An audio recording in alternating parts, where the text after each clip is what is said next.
All right, welcome into the newest edition of the 415ers podcast, coming at you 3 times a week on the Audacy Sports Podcast Network with 95.7 The Game. I am Evan Giddings, pleased to be joined by none other than Dave Palet from the Bolt City Podcast. Coming up north from down south, the Niners, of course, taking on the Chargers this weekend on Sunday Night Football. Dave, thank you so much for joining the program. Really appreciate it. Oh, thanks for having me. I love it. Well, obviously, it's a big matchup this weekend between two West Coast teams right now, two prominent West Coast squads. The Chargers at 5-3, coming off a win, hard-fought win down in Atlanta. The Niners are, of course, coming off of a bye week. But Dave, where I want to start is, to me, this is a game that is significant for both sides, and a win could mean a lot for both sides because the Niners are obviously trying to get back above 500, but a win against a Chargers team, and one that coming into the season a lot of people had high hopes for, would be sort of their first marquee victory. Whereas the Chargers, at least from the the NorCal perspective, people are kind of looking at them as, we don't know which kind of team they are. They've had some fortunate victories, one last week against the Falcons. So a win for them would also be significant to kind of prove people wrong in a way. Both sides, I think, are approaching this game in similar routes, despite them maybe having slightly different records. Yeah, this Charger team going into the season, there's such high hopes. And it's not easy being a Los Angeles Chargers fan because, you look at the city of LA and your entertainment dollar and you're going, okay, where does that go? Does that go to the Dodgers? Does that go to the Lakers? Does that go to USC, UCLA football? There's always something in Los Angeles, obviously, with two teams in every sport. The thing is with the Chargers, this year was a little bit different because the Rams are coming off a Super Bowl win. They share a stadium with the world champions. And everyone was saying, man, the Rams are ready to go. I mean, you have Cooper Kupp and you have Aaron Donald, who's excited about his new contract. And now they're just starting to roll. Matthew Stafford, a second year. And you're going, can you get that fan base? So the way it's looked in Los Angeles is the Rams are the old style football fans, but the Chargers are the fans of the young people. And young people are going to be interested in guys like Justin Herbert and the roster they have. And so one thing we talked about on the show a lot as we were building into the season was the top 100 players. Everyone waits for that list to come out. Well, the Chargers set a record. They had 8 players on that list. That has never happened in the NFL before. And you're going, man, this team is loaded. And just like every team, you have injuries. It always seems like the Chargers have a little bit more. But, Joey Bosa goes out. Khalil Mack's been better than we thought. Van Noy's been a disappointment. J.C. Jackson was a huge bust who we thought we were getting the best cornerback in football. And he was a disaster when he was healthy. And he's out. For the Chargers, this team has not to make excuses because sports fans hate that, but Justin Herbert and Austin Ekeler make this team go. And both those guys are extremely good and extremely dangerous. So, you keep an eye on number 10 and number 30. I think that's where your focal point is. You're going into the game, if you're a 49er fan, saying, well, what else are we looking at? We stop Herbert, we stop Ekeler. What are we focusing on? The Chargers don't have any healthy wide receivers. Joshua Palmer, who was, one of those guys you talk about in preseason games, man, keep your eye on number 5. Well, he hadn't played well until the last game against the Atlanta Falcons, where he caught 8 balls, and I believe he should have had 9. One was called back because a lineman went downfield.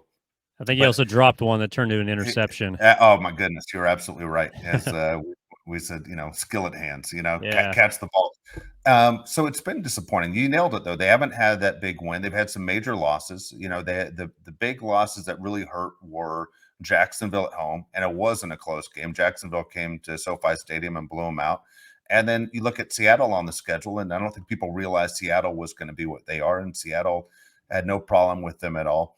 And so Charger fans extremely frustrated. So you're trying to build, not only succeed inside the division and you're chasing the Chiefs, which have been the dominating team in the AFC, but also you want to take care of business at home. And that's bad for people you're trying to get to become season ticket holders and jump on this Los Angeles Charger bandwagon that the Chargers are working so hard to get people noticed, because the fan base really isn't San Diego anymore. Even though it's only a 2-hour drive, most people in San Diego are extremely sad to see them leave. And it's the hatred of, LA, that city to the north, is how they feel in San Diego. It's not vice versa, by the way. Los Angeles does not feel that way about San Diego. They look at it kind of like going to Santa Barbara. It's a nice place to go for a week. And, but there is hatred towards San Diego to Los Angeles. So when you look at the team and they have a 5-3 record, I think most Charger fans will tell you they haven't played to what they thought they were capable of doing. And I thought the game that, out of all the games we just mentioned, the game that probably hurt the most, but you saw it coming, was the one they lost to the Chiefs. And that's one where Justin Herbert broke his ribs and they had the injuries, and the tight end all of a sudden, they're trying to rush the ball back to him when he's asked in the sideline, I need help. And for some reason they call the play for him. It turns into a turnover, the whole deal. But those are the games the Chargers have to win. Good teams win those games. And after the 49er game, the Chargers will take on the Chiefs on another Sunday night football matchup. But we use the word on our show all the time, identity. And do the Chargers have an identity? And right now, they haven't proven that they have an identity of what they are, whether that's good or bad. All I can tell you is the first half of the schedule was supposed to be an extremely easy part of the schedule. We thought they'd be 7-1 by this point of the season. And the second half is where they'd run into the playoff teams and start to struggle. So the fact they're 5-3, yeah, it's a winning record, but the second half of the schedule is extremely difficult for the Chargers. Yeah, and speaking of identity, the 49ers have sort of, I think, developed or found one with their injection of Christian McCaffrey at the trade deadline. And now every fan is looking forward to what that offense is going to look like. The defense is getting healthier. There are guys coming back. Unfortunately, Jason Verrett went down with a season-ending Achilles injury. Shocker. Yeah, I mean, and of course, Chargers fans know about that. I Yeah. think 7 of his 9 professional seasons now have ended on the IR. So the guy Great. just unfortunately can't stay on the field.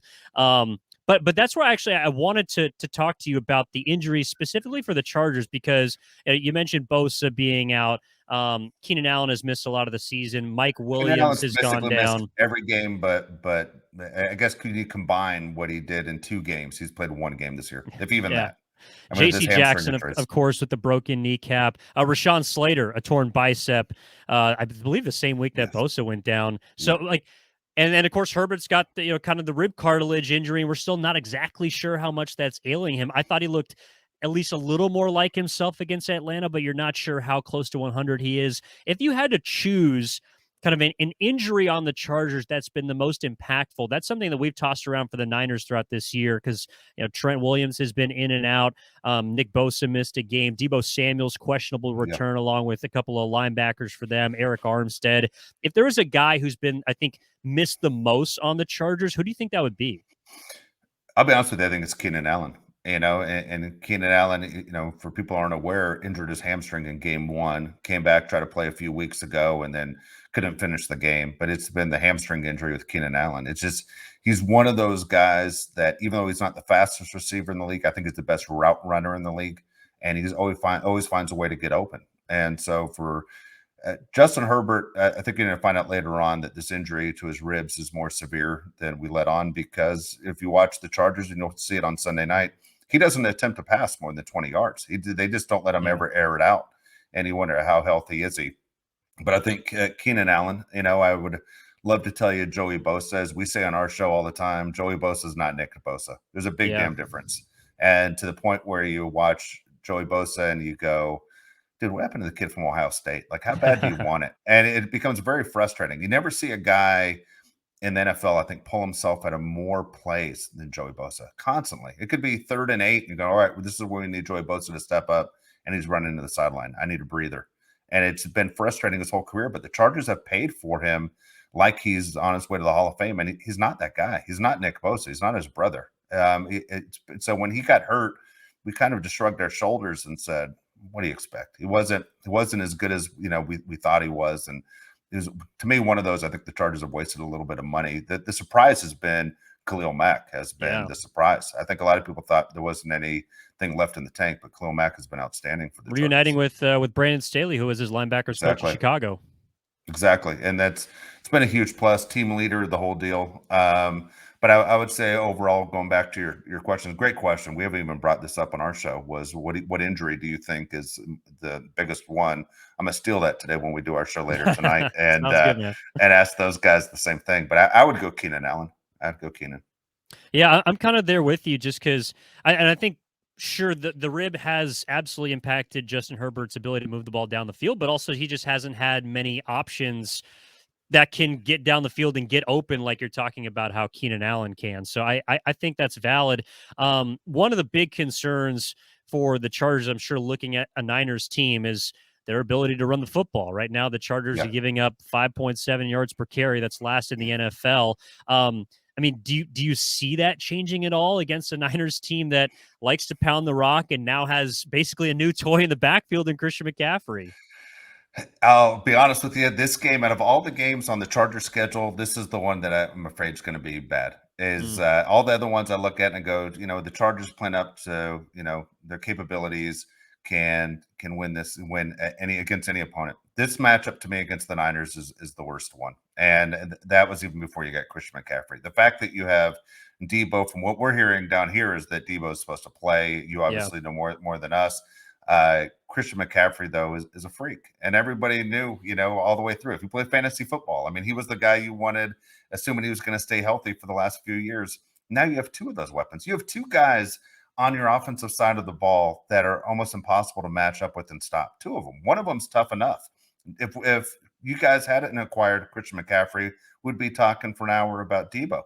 And now the Yeah. fact that you have two of them, it's like, I'll be honest with you, all three of us who do our show are such fans of what the Niners are doing right now. We did our midseason picks to represent the NFC in the Super Bowl. We all picked the Niners. And so this matchup on Sunday night, I think, is a scary game, not only for the Chargers to think about winning, just not to be almost embarrassed. And not to say you're throwing the towel in, but remember, the Chargers have two Sunday night football games back to back. Would not surprise me that they beat the Chiefs. That, to me, they were better than the Chiefs when they faced them early in the season on that Thursday night game. This 49er matchup, to me, is a terrible matchup for the Chargers. And just as you said, it starts with the basic football, the run. You can't stop the run. You have no chance. It might be a little bit boring for football fans that are excited to watch, the two teams with young talent. But the Niners, hey, it's about winning games. And they're just going to, me, they're going to control the clock and run. I don't see how the Chargers can stop it. Yeah, it is interesting just because the Niners have had two amazing looking wins on their schedule so far, but both have been against the Los Angeles Rams, who, as we were kind of talking about before we started recording, they've had their number in the regular season, having won their last 8 games. Yeah, bad news for you guys. Deebo Samuel was a full participant on Wednesday, along Yeah. with Jimmy Ward, Kyle Juszczyk, also Yeah. Juwan Jennings in there. So the Niners are certainly getting healthy. Yeah. And that's probably I a mean, reason why it's a 7-point spread right now in favor of the Niners at home. Yeah, boy, isn't it funny that we end up talking spreads, so many times, and we do it on our show too. I would take the Niners. Honest God, I'm a huge fan of what they're doing. The roster, I love how they're all in. Be honest with you, from our side, covering the Chargers on a weekly basis, you hate to see people get injured, but to me, going with your young quarterback and Lance didn't seem to make sense to me, of going, you guys are this close to being a Super Bowl team again. I don't think you're a Super Bowl team with Trey Lance. I'm not saying I'm with you. Garoppolo is a top 10 quarterback, but at least you have a guy who's a veteran that's been there before, has a tremendous winning percentage. And now that you even have Christian McCaffrey, I think the Niners set up for a great run through the playoffs. And for me, I picked Philadelphia to go 17-0 this year. You look at their schedule, Wow. you look at their schedule, and you're going, well, who's going to challenge them? I think Vegas odds, I just looked at it today. There's only one game that Philadelphia is not favored to win, and that's at Dallas. Yep. Otherwise, they're favored to win the rest of the games, but I think they don't win in the playoffs. I think you're going to see the Niners as the team that represents the NFC because of their weapons. I don't know a team in the NFL, when you get rolling, who's going to stop this Niner team? I don't see it happening. I think it's going to be, Buffalo, KC, one of those teams that would have to match up against them defensively to give them any chance at all of keeping the Niners from doing what Niner fans want to see them do, and that's win a Super Bowl. The only thing keeping the Niners, I think, for me, from maybe winning the Super Bowl is the one thing that could keep the Chargers in the game on Sunday, and that's number 10, Jimmy Yeah. Garoppolo versus Justin Herbert. And that's kind of where I want to wrap up this podcast. Yes. Is I think Jimmy Garoppolo is he's a fine quarterback. He's all right. He's Jimmy Good. That's pretty much what I call him.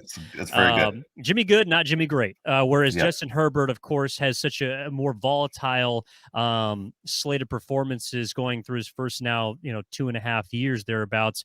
But to me, and I kind of want to get your prediction on the game.